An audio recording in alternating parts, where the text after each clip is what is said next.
On today's episode of Locked On Lightning, we're continuing our player reviews, and today we're taking a look at one of my favorite players, Michael Eyssimont.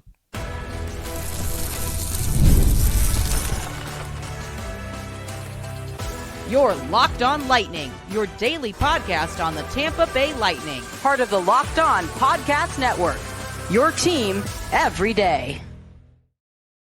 And welcome to another episode of Locked On Lightning, part of the Locked On Podcast Network, your team every day. I'm your host, Adam Danker. Thank you for joining me on this episode of Locked On Lightning. Just a reminder, today's episode is brought to you by Indeed. There's no I in team, but there is one in Indeed. That's the hiring platform you need to build your. Start hiring now with a $75 sponsored job credit to upgrade your job post at Indeed.com/locked-on. Terms and conditions apply. Need to hire? You need Indeed.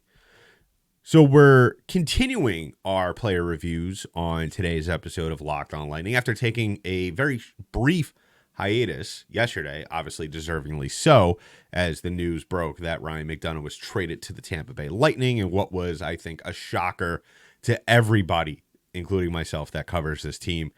If you didn't catch that episode, go ahead and go back to it. I mean, I try to think. I like to think that for the most part I have an answer for everything, but I was lost. I was at a loss for words yesterday.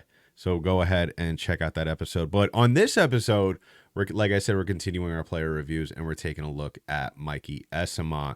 Before we get into our topics on today's show, please go ahead and subscribe to the podcast. Give us a follow where our podcasts are distributed in audio form, and also on our YouTube page. So Michael Eyssimont.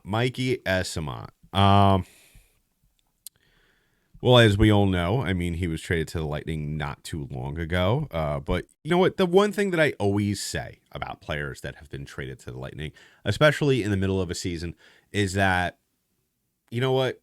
Especially if they're going to be here for the long run or be here for at least a couple of years, whatever the case may be, let's give them a full season to be in the system, in the environment around these guys, have a training camp with them, and then we could judge them.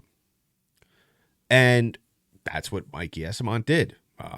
Listen, you know, if you hated him, liked him, whatever, in his very brief stint last year with the Lightning when he was traded at the deadline, only played 15 games for the Tampa Bay Lightning.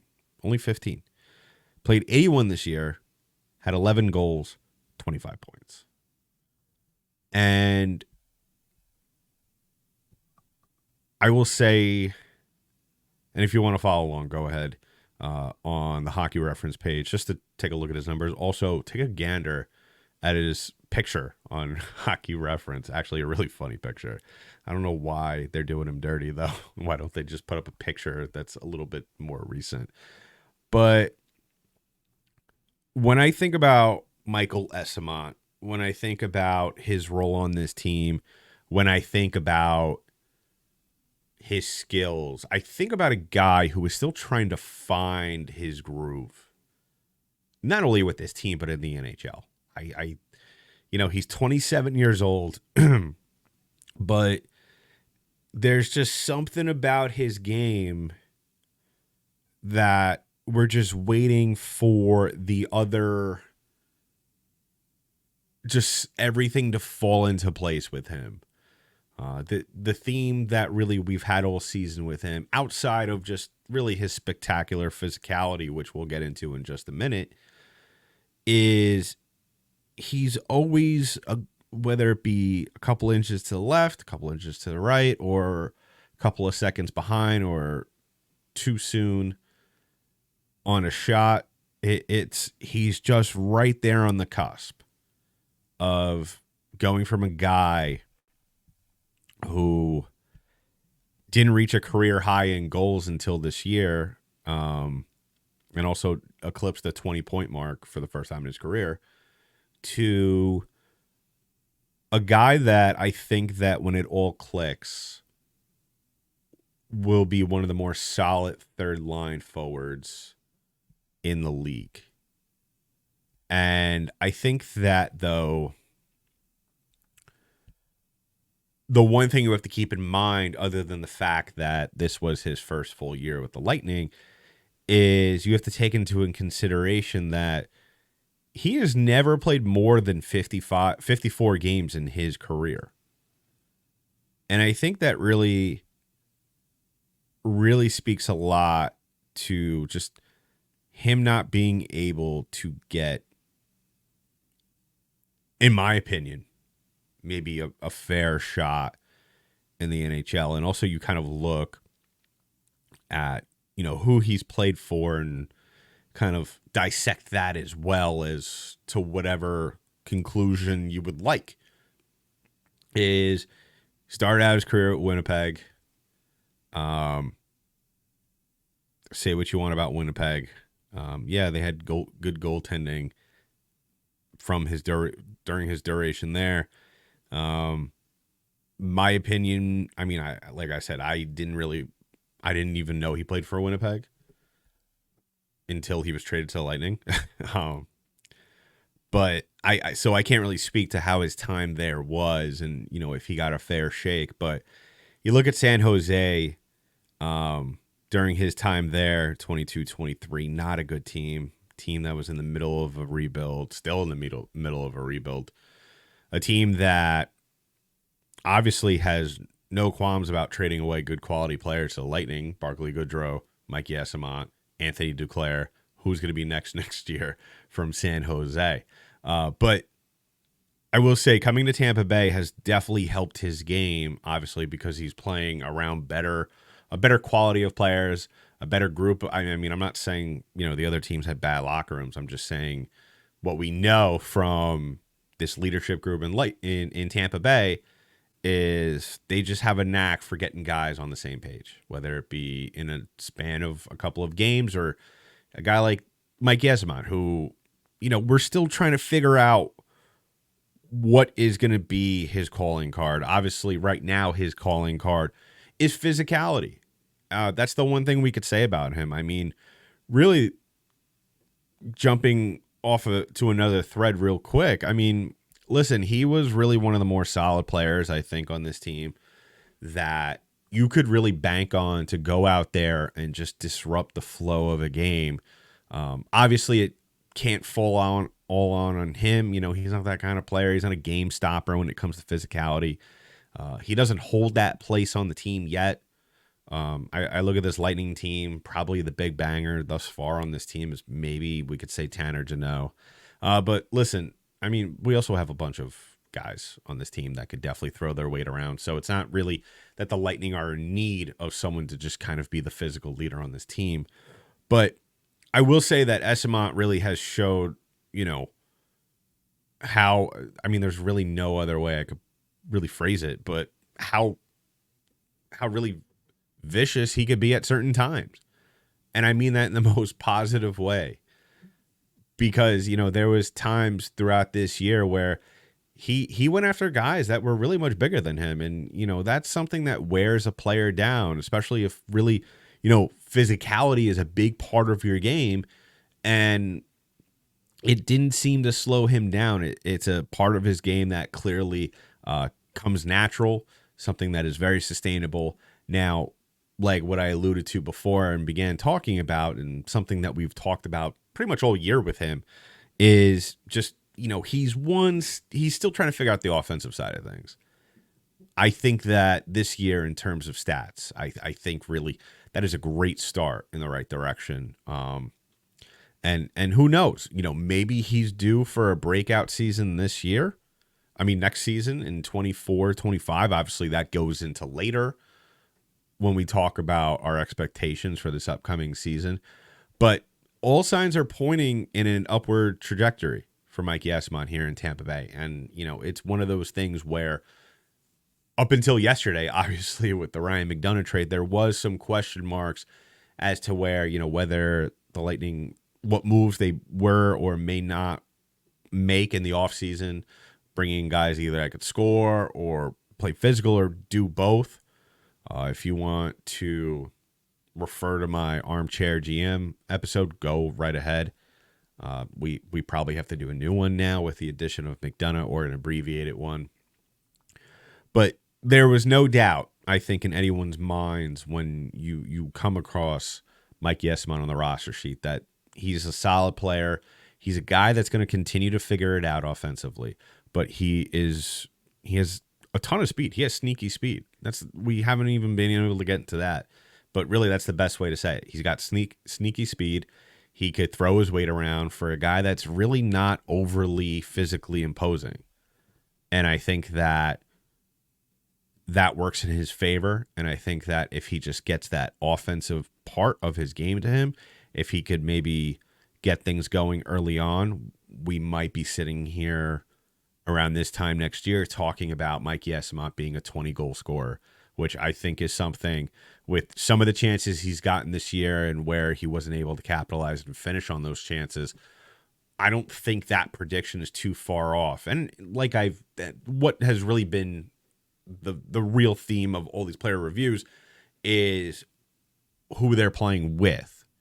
You throw him on the third, you throw him on the fourth. I mean, not the fourth, the second. Who knows? I mean, I threw out the idea the other day that Tanner Jeannot should get some time on the first. Absolutely. I think that would help everybody involved in that situation.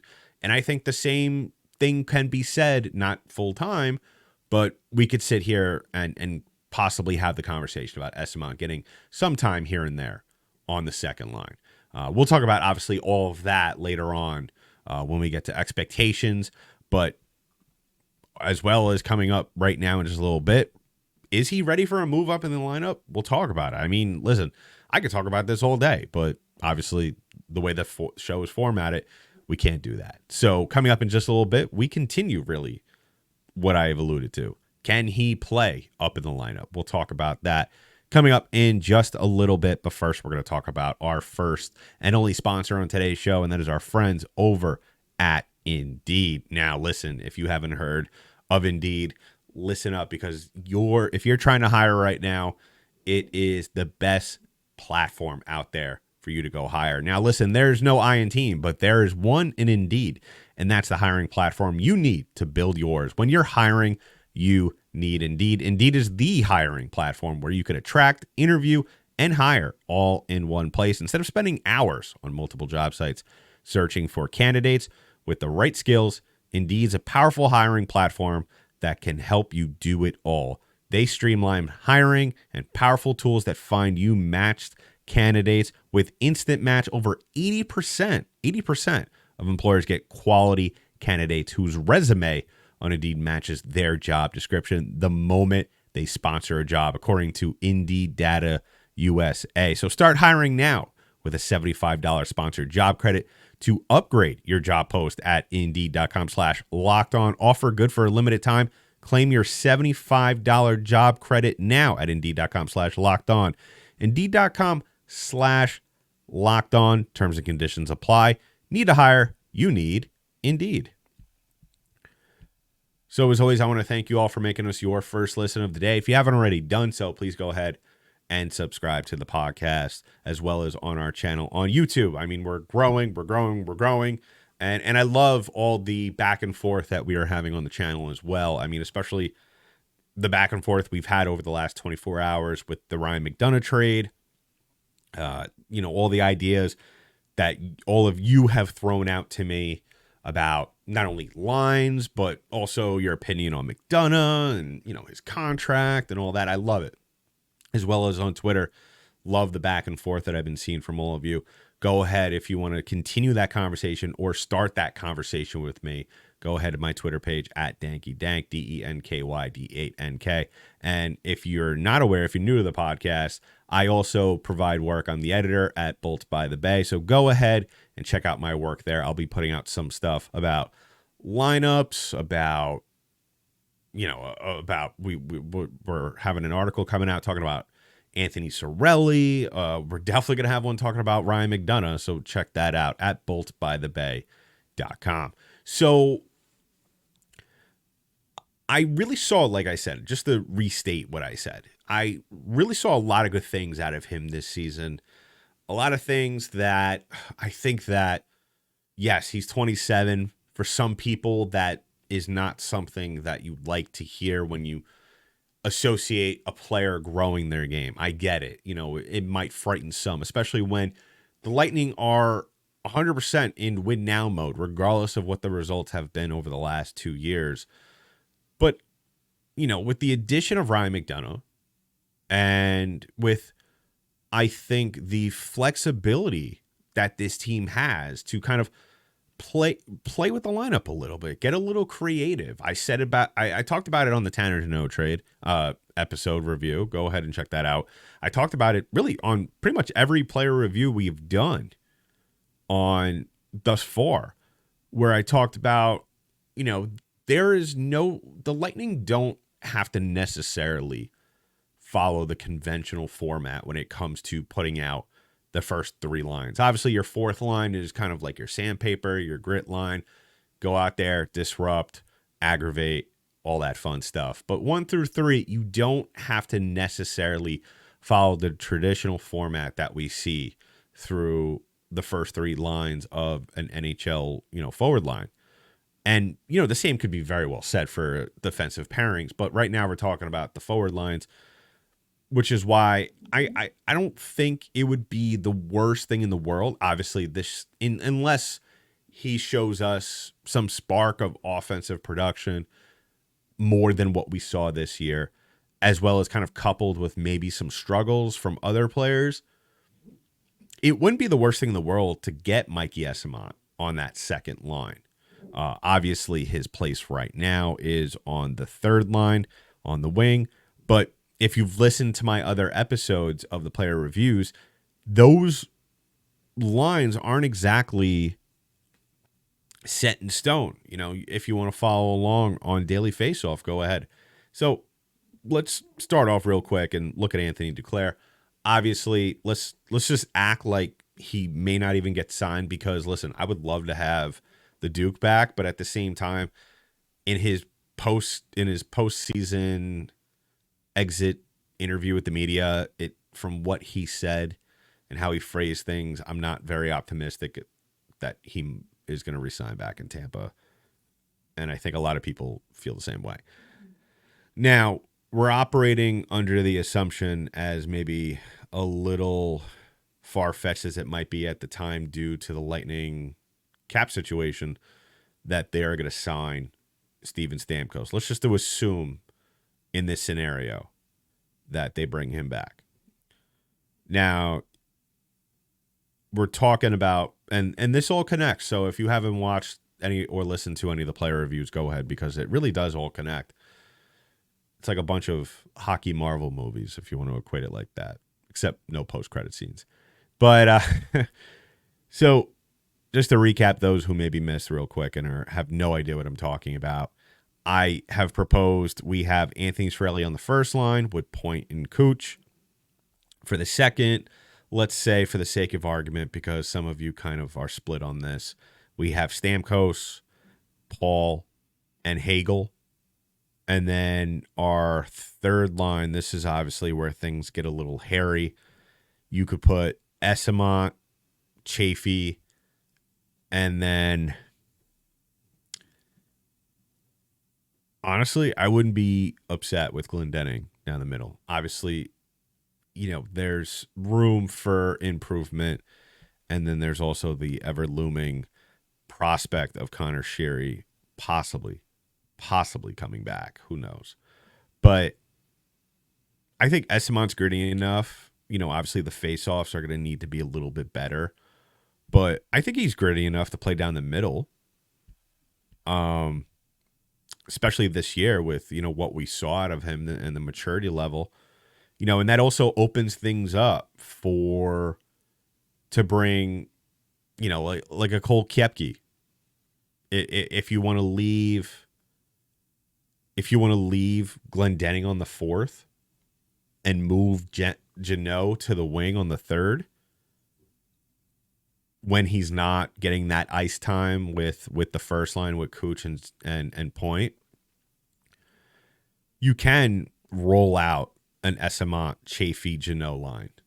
You know, that might sound like nails on a chalkboard, but it fits all together. You have the perfect mix of, you know, potential finesse there with the scoring, And, it kind of is a little bit dependent on what you get out of Chafee. I think Chafee looked really good. I think that, he started out really raw to start his time in the NHL and just really matured, kind of like in the same trajectory what we've seen from Eyssimont. And it really showed me a lot. You're going to have 3 adults. You don't have to worry about maybe a rogue rookie in this situation. And you also, if there's a lapse of scoring there, which at times you're going to get, you could always, if need be, throughout the course of a game, throw Eyssimont on the second line, move down a Paul, or move down Stamkos, probably a Stamkos. Who knows? I mean, some of you thought that was blasphemous to even suggest, which I don't understand why. You said because of the 40 goals, but wouldn't that be a little bit of a no-brainer? I'm not saying it has to be a full 60-minute thing on a nightly basis, but certain points throughout the game, just for the sake of mismatches, potential mismatches that you might have, why not? Like I said, this team needs to find way. Great teams and great coaches and great organizations find ways to win games, whether it be conventional or not. So why can't the Lightning do this? Tell me, there's no rule. There's no rule. There's no state law in Tampa Bay that forbids this.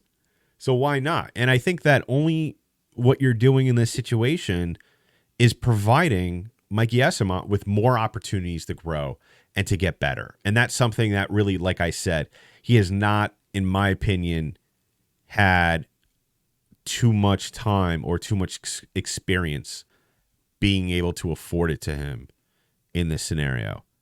And I think that really, the time is now to do it. And, when you have that flexibility, why not? Why not go for it? So let me know in the comments below. I mean, listen, it's one of those things where you won't know until you try. And it could very well end with, nothing really happening, nothing positive happening, which is fine. It happens. The beginning of the season is kind of a good time to do that. But, doing it once or twice and then rolling it out when you need an extra point in the game in the middle of March is really not helpful, or even in the playoffs for that matter. I'd rather the Lightning fail than go the entire season and have a weak spot and never know if that move with Eyssimont would work. So let me know in the comments below. I mean, I think really it's something that we could only sit here and look back on and say, okay, you were right. I was wrong. So wrapping things up on the show, I just want to thank you all once again for listening in, making us your first listen of the day. If you haven't already done so, please go ahead, subscribe to the podcast on YouTube, subscribe to our channel there, hit that thumbs up button, comment below how you feel about, obviously, the Ryan McDonough thing. This is, I'm going to continue to talk about it until it gets boring. It's something that we could definitely probably talk about all summer long until really the season starts. But let me know also as well, where do you see realistically Mikey Eyssimont, not only his potential, but his potential in terms of where in the lineup he's going to be. Now, as for this coming season, expectations. With every new season, there's expectations. And I look at Eyssimont, and that's the fun thing about these player reviews is that you could really, reach for the stars, especially when you're talking about expectations. But I think that especially if you've been listening to my podcast for a couple of years now, you know that my predictions are very well informed assumptions mixed with wishful thinking. And I think that's a good mindset to go about it. And I say that without any bias. So when I look at Mike, or better yet, when I picture Mikey Eysimont's 2024-25 season, I picture him playing on the third line. I picture him in certain spots, getting time on the second, different combinations on that third. It could be with Nick Paul. It could be with Mitchell Chafee. It could be with Steven Stamkos. It could be with a slew of different names coming in and out of the lineup. It could be with Cole Koepke, who I brought up before. Listen, I'm super excited for some of the names that might be coming out of Syracuse next season. Just some of the young talent. You know, it's been really the first time since we've done this podcast where I've been really excited to see some names come up from Syracuse or have the potential to have those guys on the ice on a full-time basis. But I look at a 20-goal season. I see a 20-goal season. I see maybe, you know, the points are going to be a little bit. That's a little bit of an interesting thing to do, or more so harder thing to do, especially when if you take away Nick Paul out of the equation and you're kind of having him play along with Tanner Jeannot and Mitchell Chafee. Really what you're asking Eyssimont in that scenario is to kind of be the spearhead, to kind of be the guy to get things going offensively on that third line. But the bright side of that, or the positive thing to look forward to at least, is how he handles that. You know, we talk so much when we talk about Mike Eyssimont. We talk about his maturity. We talk about his tenacity.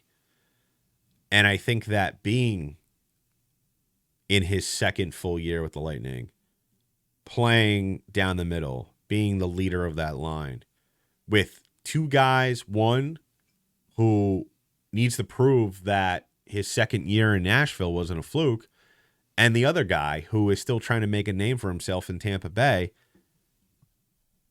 I think that's an awesome combination you have there between those three guys. And I think that Eyssimont could very well get to 40 points, especially if he hits that 20-goal mark.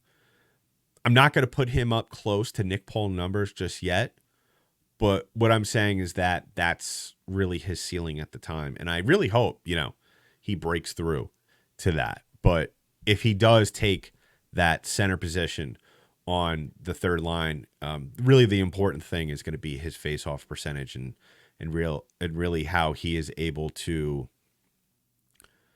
handle the big moments, especially late in games where we're going to need, or even on penalty kills, really see how he handles the moment and if it's too big or not for him.